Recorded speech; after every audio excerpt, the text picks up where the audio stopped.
So 2 things before I start. First of all, in Beitenu, we do a text study, so it won't be a formal sermon. So I hope that in a moment I'll pass around the sheets. I hope that you will participate in the conversation, that it will not just be a lecture, so to speak. And I knew that we were going to have quite a few rabbinical students in the room, so I thought, why not study some Gemara? So we're going to learn a little bit of Gemara today, and I'm going to call on the rabbinical students to read all the Aramaic. Just kidding. I won the rabbi ordination, and you all get to wait on that a little bit, so I can read the Aramaic. But the other thing that I want to say is that Purim, and this, I feel like there are a lot of people who feel this way. Purim is not my favorite holiday.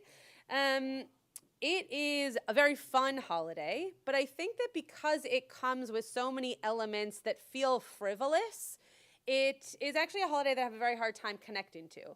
It feels a little bit too fun, a little bit too silly, and I have a hard time connecting to what the meaning is for the holiday.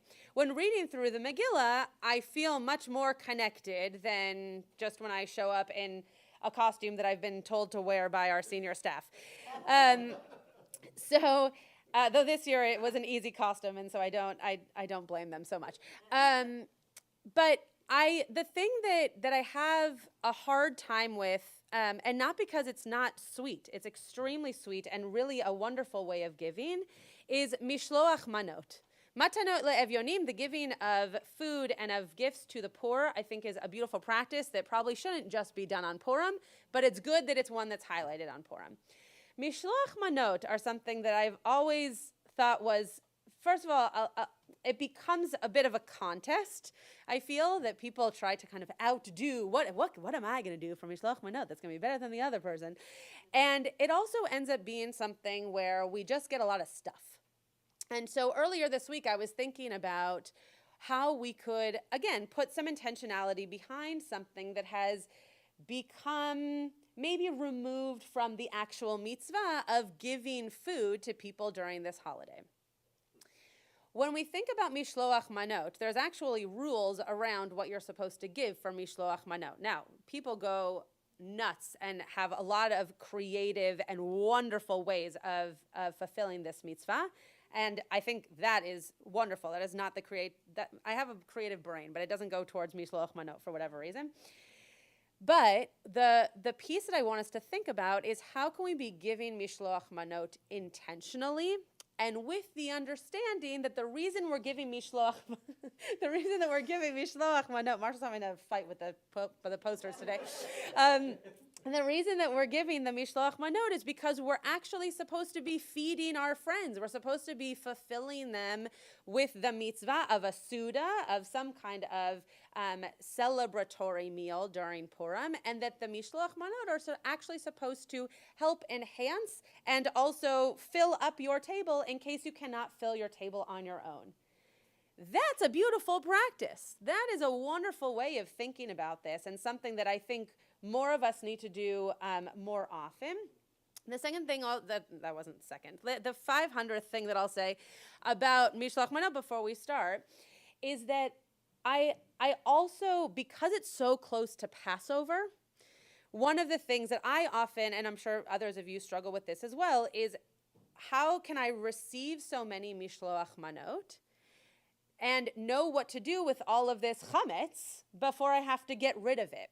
And so how can we be giving in such a way that people are going to actually use the food we give them, use the mishloach manot we're going to give them, because again, that's the mitzvah, they're supposed to use it, and not just acquire a bunch of stuff that then, when it comes to Passover, they're probably going to toss away, right? So where's the balance between making sure that we're fulfilling this mitzvah of satiating our friends and also making it fun and joyful? And then also, how do we think about the longevity, so to speak, of the mishloach manot, such that if it's something that's going to be keeping your friends satiated beyond just the day of Purim, how can it not become a burden and then potentially wasteful for Pesach? Everybody see where I'm coming from? Yeah, okay. Anybody have any questions about that or comments about that first? That is off topic. My favorite holiday is Pesach. Yeah. We're going to get there. Oh, very good. That's going to be the last thing that we talk about today. But yes. Okay, so take one and pass it around. As I mentioned, we're going to be looking at Gemara, at the Talmud, which is a rabbinic source that was written in the 500 and 600s. But before we do that, we are going to look at the Megillah, because the Megillah actually tells us that you are supposed to give mishloach manot. So I'm just going to read that text very quickly. The same days on which the Jews enjoyed relief from their foes, and the same month which had been transformed for them from one of grief and mourning to one of festive joy. This is the second to last chapter of Megillah. They were to observe them as days of feasting and merrymaking. That's where the idea of a Suda, of a celebratory feast, comes from. And as an occasion for sending gifts, mishloach manot, to one another, and presents to the poor, matanot le'evyonim. So there are 4 mitzvot for Purim. One of them is mishloach manot. One of them is matanot le'evyonim. One of them is reading the Megillah. And what's the 4th one? Soda. Right. Making sure. So all of these go into, which actually I guess is coupled with Tani Esther, but all of these come together around this idea of matanot le'evyonim and mishloach manot. Okay, now we're going to get into the Gemara. For those of you who have not studied Gemara before or Talmud before, which are exactly the same things, it's just the Gemara is the name inside the book, the Talmud is the name of the book. The Gemara is a text that tells stories by rabbis so that we can understand something more deep in the laws of our tradition. So that's what we're about to do. We're about to name a bunch of rabbis. They were all men, sorry.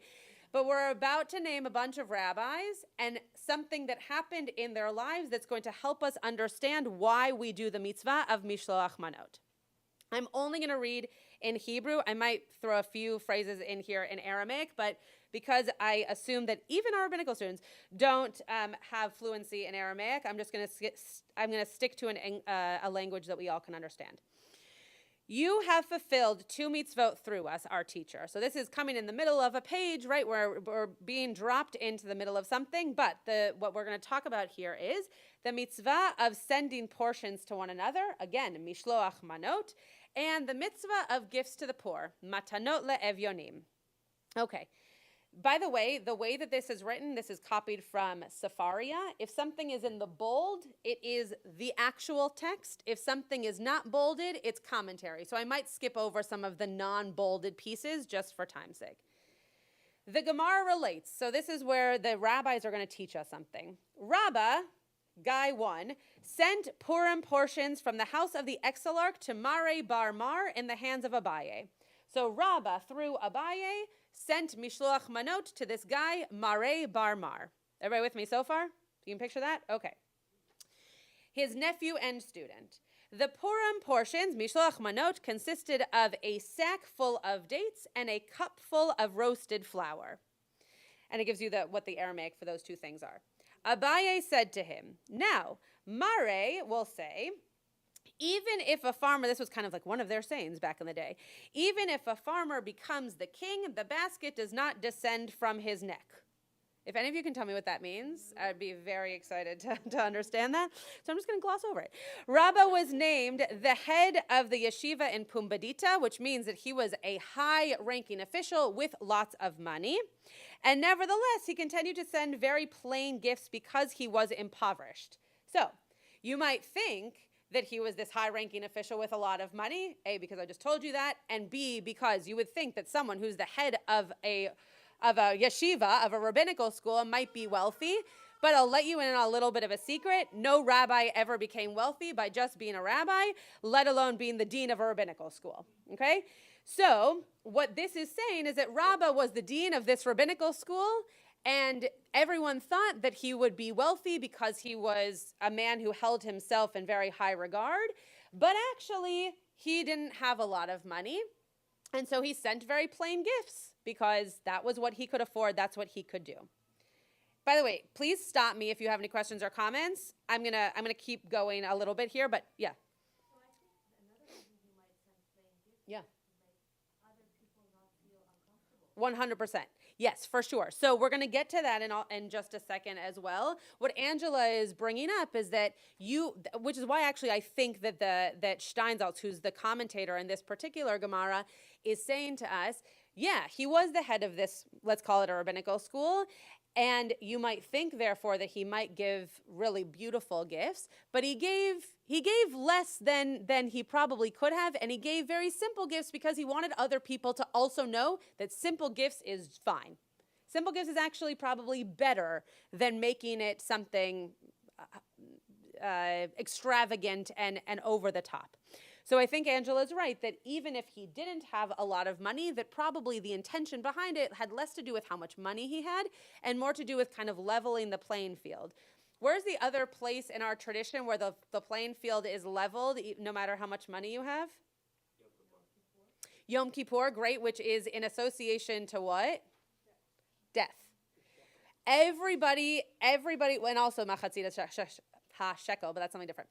But the idea of people being buried in shrouds comes from the fact that Rabban Gamliel, who was also this well-named, well-known rabbi, decided, no, I'm going to show what it would look like to die a humble, poor man, and everybody, when they die, is going to be buried in the same thing.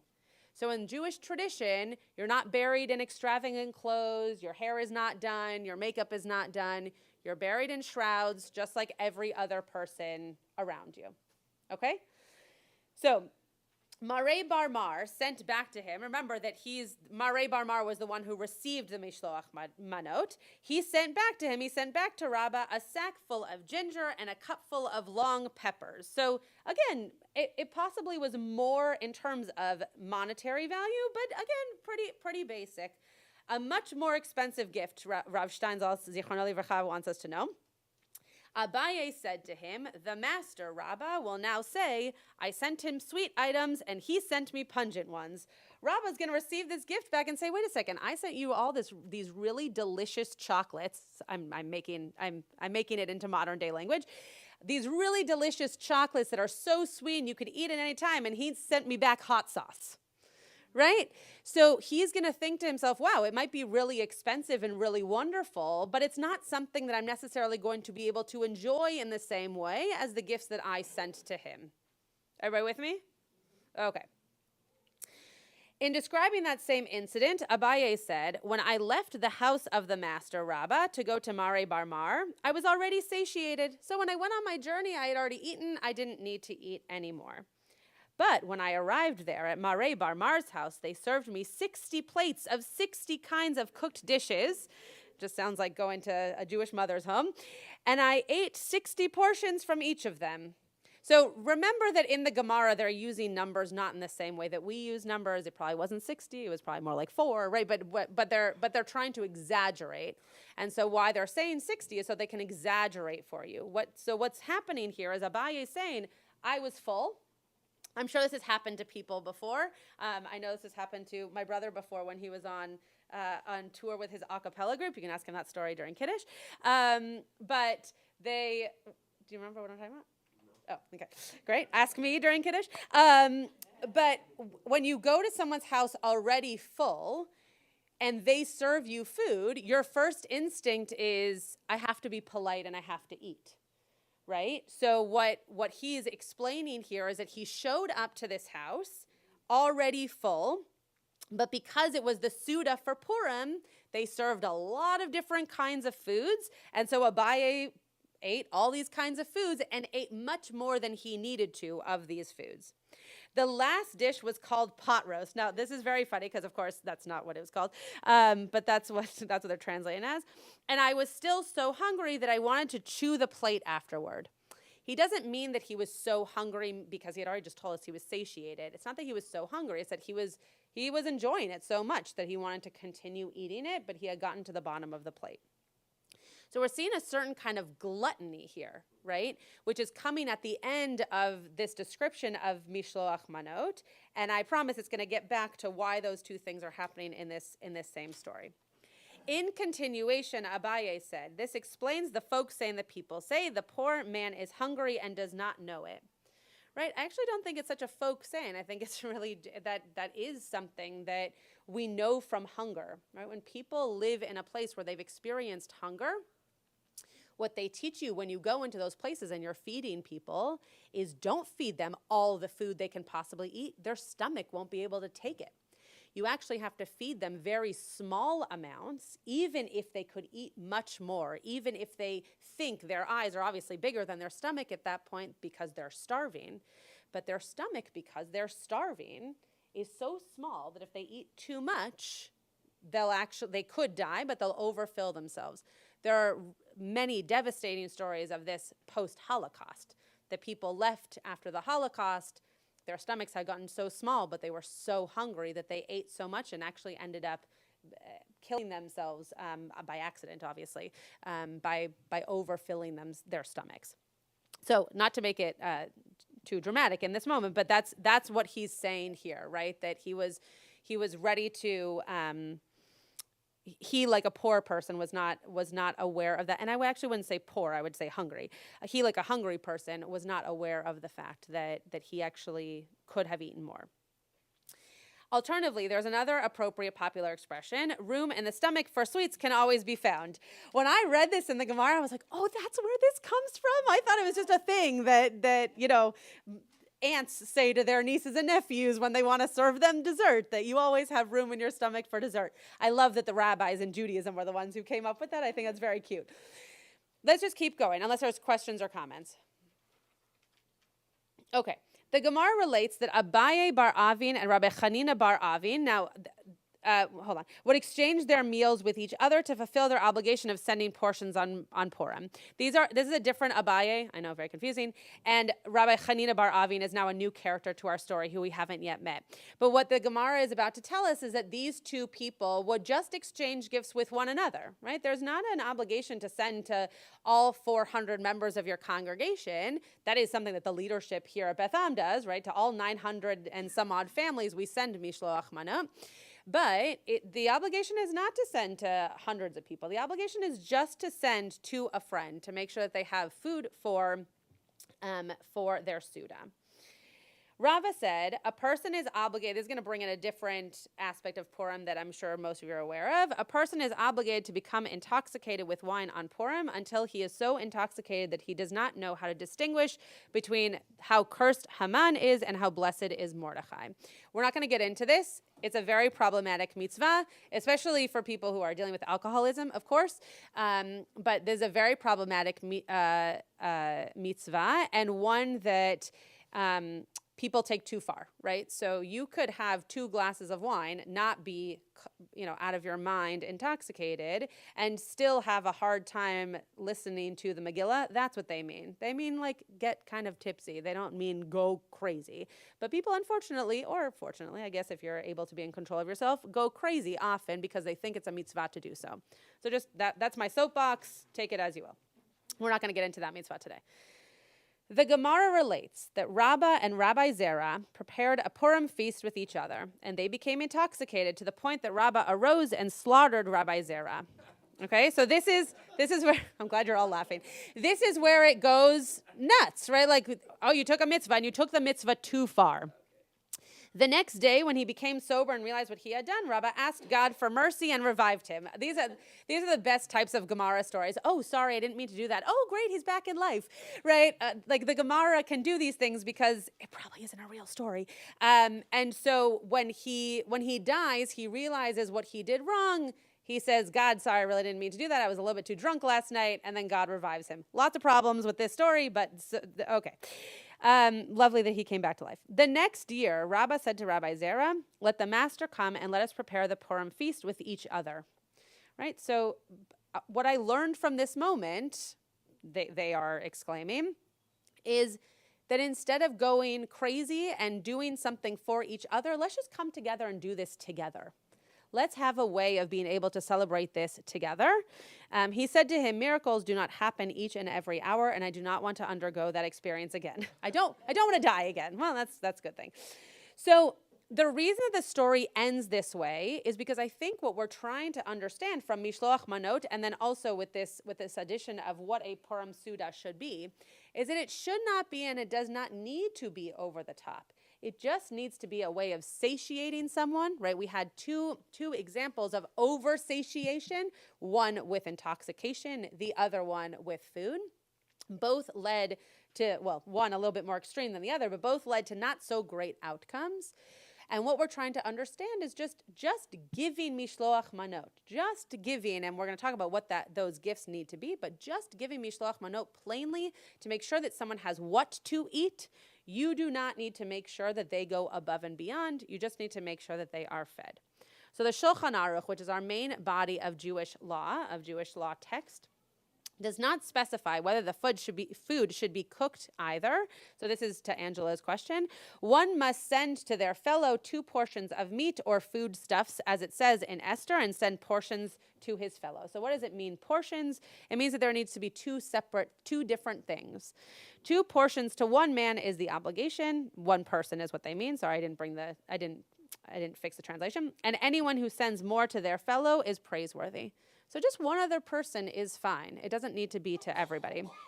The Magen Avraham, who's a commentator on the Orach Chaim on the Shulchan Aruch, says that for clarification, the portions should be cooked or ready to eat. The overall majority of poskim rule similarly. So the majority of rabbis say the same thing, that they need to be ready to eat. Don't send someone a can of garbanzo beans. Though actually I would really appreciate that. So if anyone wants to give me a can of, I really like garbanzo beans.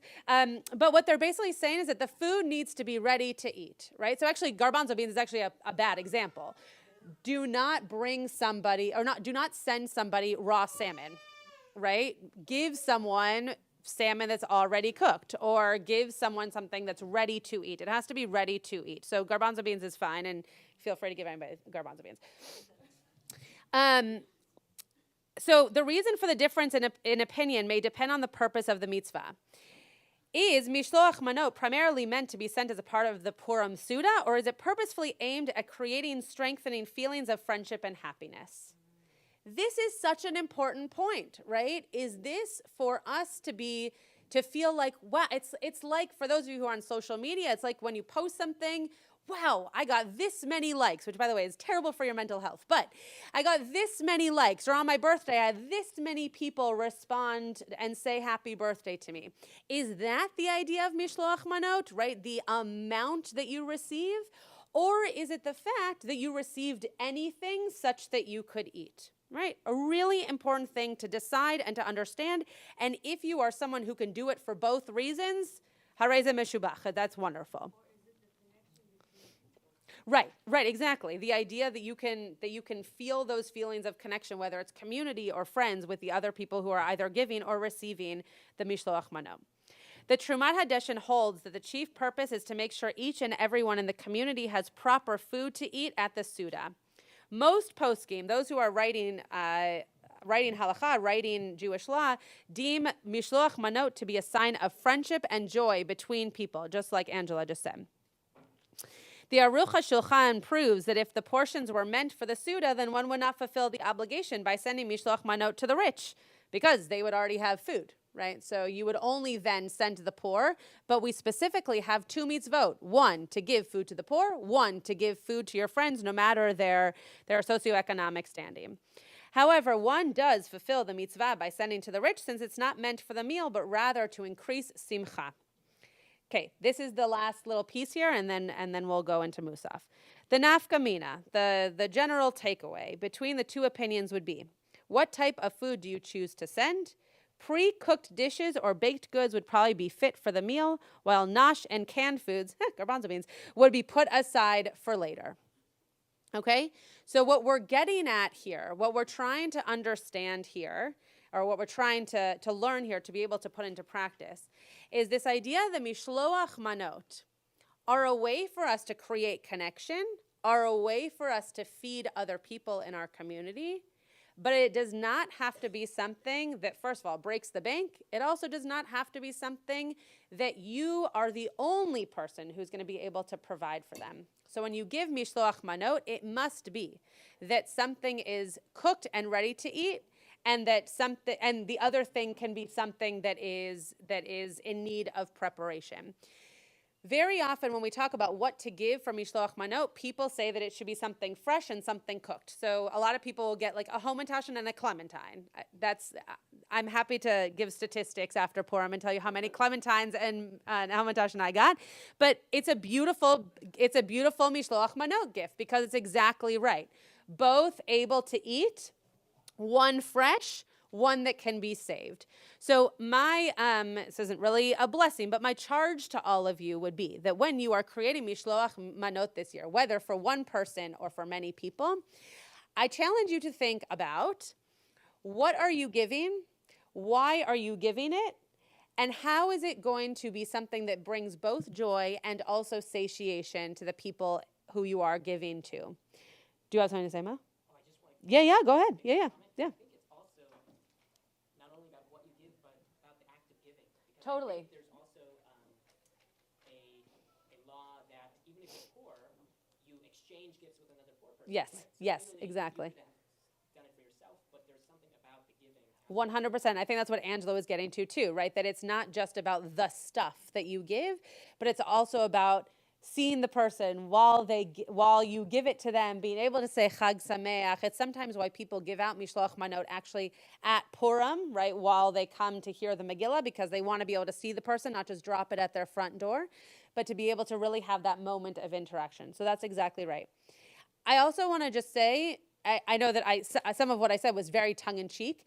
Any kind of Mishloach Manot that you give, if you're able to give, is beautiful and powerful and fulfilling the mitzvah, right? So you do not have to feel like there is some kind of standard. You do not have to feel that there's some kind of obligation of a certain grandeur to the Mishloach Manot. It's about the giving. It's about how you give, and it's about making sure that someone feels like you thought about them and what they're going to be able to bring to their Suda, which is supposed to be all about enjoying food, but also experiencing joy together. Shabbat Shalom.